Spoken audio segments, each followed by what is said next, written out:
Welcome to Ty's Daily Market Update. I'm Ty Wong reporting from New York, and it is Monday, August 24th.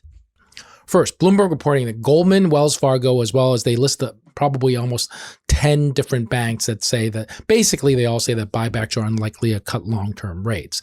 Goldman, Wells, and other Wall Street firms said the Treasury's bond buybacks in the long end will do little to reverse the jump in long-term yields. Basically, they're back at more or less unchanged. The yields are down and bonds have rallied a bit today, but hasn't been a huge impact.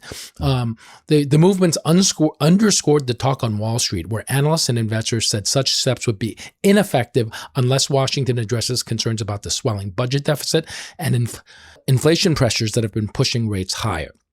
So just as an example, Ian Lingen at BMO, I worked with Ian. He is a really good analyst. And he said, given that overall U.S. financial conditions are some of the easiest levels of the past few decades, unless there is a more durable downtrade in risk assets or widening of corporate credit spreads, we're wary that there is still scope for the bond sell-off to extend before flight to quality flows become a true limiting factor. So they're basically saying conditions are still too good. They have to get worse before people say, okay, you know what, we want to invest in long-term bonds. Goldman says Treasury's buyback announcement does not address the causes for the long-term sell-off, which include all the things aforementioned: AI capital expenditures, energy risks, fiscal pressures, etc. Now, Citi's the only one who thinks that, who takes a little less of a negative view. It's saying the narrative of an unanchored back end is overplayed here, and a dovish FOMC, not a hawkish one, could drive real money demand back to U.S. Treasuries after Labor Day, after the Americans come back basically from vacation. So mostly Wall Street does not think it will work. Okay, Bloomberg also reports that Trump vows to double Canadian auto tariffs, escalating the fight. Trump posted on Monday, as I mentioned before, January 1st, everything will go to 50%. Currently, the auto rate is 25%, but only applied to non-U.S. content. And about half the cars is made in Canada, half in U.S. So it's a little bit of a mix. So apparently they broke down Friday, and that led to a 50% levy on billions of dollars worth of Canadian goods to take effect. Mark Carney says that he will retaliate with duties starting September 8th. Generally, these are, it's unclear if the new tariffs that Trump announced on Monday will be enacted, but the Canadians feel that there won't be any real progress until after the midterms. The new measures Trump announced Monday will target the Canadian province of Ontario in particular. The province is led by actually conservative Premier Doug Ford, whose pugnacious approach to talks has riled the Trump administration. So basically, Trump hates Mark Carney. He hates Doug Ford. We were close to a deal.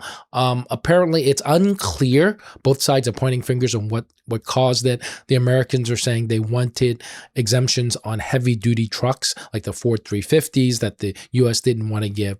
But in any case, no talks right now. Dollar Canada is higher. Looks like there could be tariffs and retaliation as soon as in a couple of weeks. Okay, here's Dollar Canada. Really a whole optimism about lower dollar overall, and optimism about a trade deal, and you can see the big change here. I think it's up 0.6%, which is a fair amount for Dollar Canada.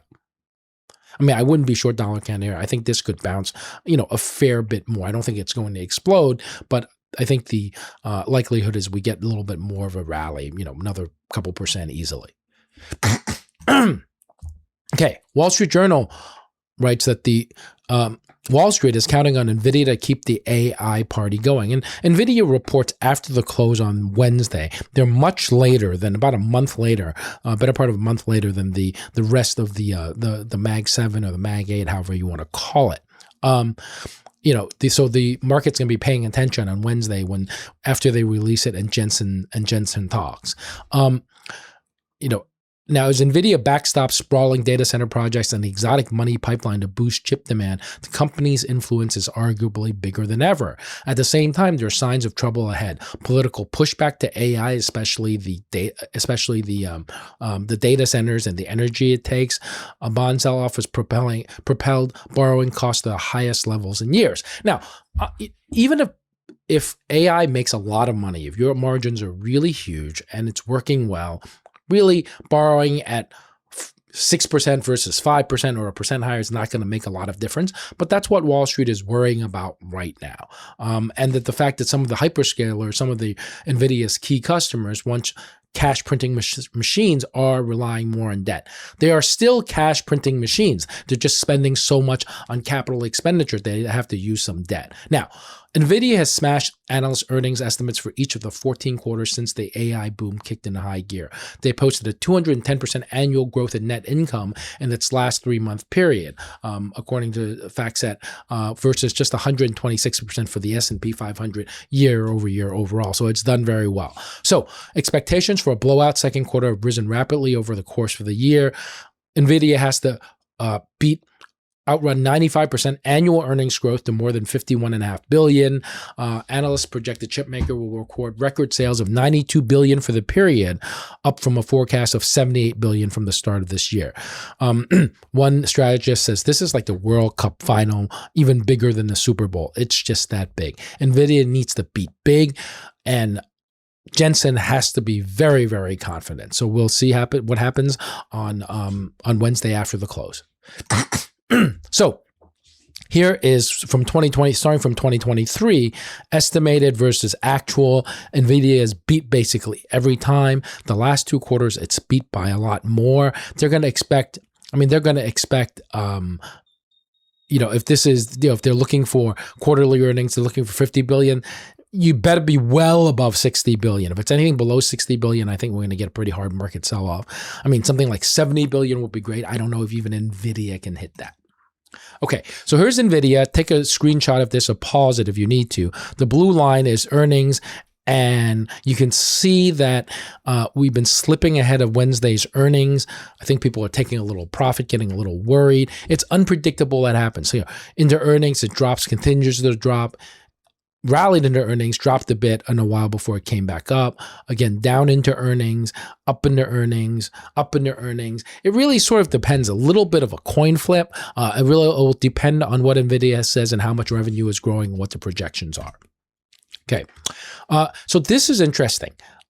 Scott Bessent wrote an opinion piece in the Financial Times, and he said, an economic D-Day is coming for Iran. We're going to bring the greatest pressure to bear on the enemy. And we're going to use the full weight of American resolve. We're entering the end game. At dawn, today, begins an economic D-Day, the single greatest financial offensive ever marshaled against an adversary. And he's talking about Iran's enablers, basically people who let them purchase and transport petroleum, facilitate the flow of its finances through exchange houses and free trade zones, welcome Iran's flights and registries on its behalf, turn a blind eye to seaborne fuel transfers and illicit use of their banks. These countries have figured out that if we appease Iran, Bessent says, it's just safer. Now you have to think about the consequences of sustaining it. We have had enough. We will do what we need to do. Any nation that serves as a financial artery should expect to share in its isolation. Any remaining tie to Tehran will basically incur penalties. The world should understand our objective is to sever every economic lifeline that sustains the tyrannical regime until Tehran stands alone. So it was 1 p.m. press conference. What I found is interesting is Scott Bessent writes this to the FT. The FT is really read by Asia, banks, certainly the Gulf. Not really that big in the U.S. It's also an expensive paper. So why did he write in the FT? Who is he targeting? I think he's targeting some American allies, some Gulf allies who are quietly still doing work for Iran. And he's basically saying that comes to an end. Maybe China gets to get away with it for a number of reasons like rare earth metals, but everybody else, if you want to be part of the American system, it's going to be a problem. And I think he wrote this in the Financial Times specifically to send that message. So about an hour ago, he did have his press conference. He's saying that the U.S. is sanctioning more than 60 entities, individuals, and vessels across the world that enable the regime, calls it economic outcast. They've mapped every node railroad facilitator and network that Iran has used to smuggle oil and evade sanctions. He said that President Trump is making phone calls to world leaders to request they stop doing business with Iran. And finally, he says, you do business with Iran and you are out of the U.S. settlement system. So basically, you have no more access to the U.S. dollar in any significant way. That's going to, for a lot of banks who are doing business with Iran, they're going to have to think, well, if we do that, do we want to be shut out of the U.S. system? That's going to be problems for many banks. So let's see what happens. But this is the, this is the big move they call D-Day. So let's move to crypto. Crypto, huge move last week, still up this week, but I'm taking a look at the CoinGlass statistics, right? Volume, Bitcoin up 24 hours, up 68%, Ethereum up 34%, Solana up 12%. So still a lot of trading going on, but the open interest numbers, which were up a huge amount last week, only up a little bit. That means new longs, not so many new longs. Liquidation still happening, but much lower than where they were last week. Remember, this was over $1 billion, probably 3 or 4 billion last week, down to 160 million. So the market is calming down. And as you can see from here, Bitcoin, it's consolidating ahead of 80,000. We don't want it to fall below Friday's low of 73,000, but a little sideways trade here is okay. It'll become less overbought, but the market is bullish. I rather be long metals here than honestly, I'd rather be long crypto. I mean, I'm long both, but consolidation here in Bitcoin. Samsung, I want to talk about Samsung. So SK said they're going to buy $30 billion of shares back, US equivalent of US shares back, and cancel them. That was great for SK. Well, Samsung said, we're going to redistribute $80 billion US worth of stock, but they were going to do it differently, and the market was not impressed. Down 8% drags the whole index lower. So I think Samsung's going to have to redo this one, because you don't want to stand out badly next to your biggest competitor in the Korean economy, in the world economy.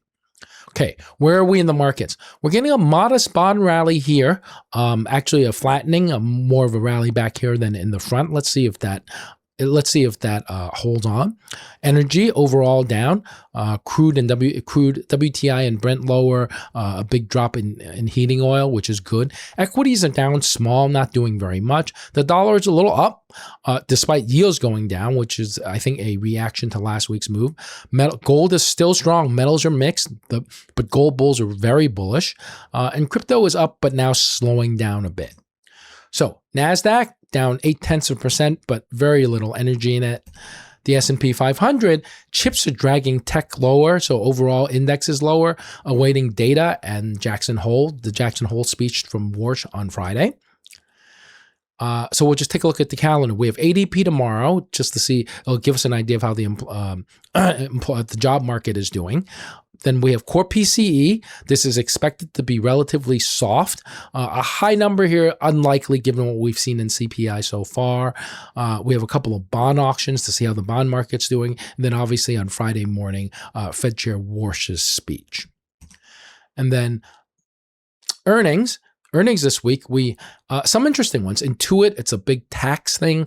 I want to look at it tomorrow because basically they're a software company. Goldfields, how a gold mining company is doing. Zoom, to see how the overall economy is doing. The big one is Nvidia, but then, well, let's not forget CrowdStrike and Salesforce, which is really meaningful to the software index. And then there's a way of Marvell, which is special chip maker, I should say.